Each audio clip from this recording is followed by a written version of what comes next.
Hey, if you've got company coming over and you need an appetizer really quick, I've got one for you can make in less than 20 minutes. We call it Chef Jim's go-to shrimp appetizer. So I've got 20 large shrimp that are both peeled and deveined. They're raw, and I'm saving the peels in a bag because later on I can use them to make shrimp stock. I've got the shrimp cooking in some boiling water that I added about a tablespoon of vinegar to. Now they've turned opaque pink, and I'm going to stop the cooking by shocking them in ice water.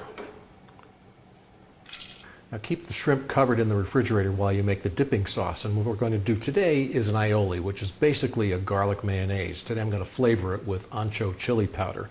So I've started with 3/4 of a cup of mayonnaise, and then I'll add about 2 teaspoons of garlic powder, incorporate it very well, and then I'll add the ancho chili powder. Now you can use any kind of chili powder, but you want to see nice red flecks in that garlic mayonnaise.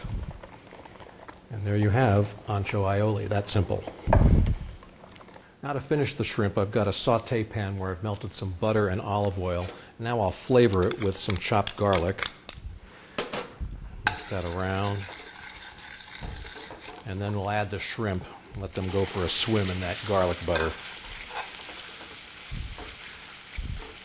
And then just a few seconds later, I will add in some seasoned breadcrumbs and toss it around to coat the shrimp, and that's all there is to it.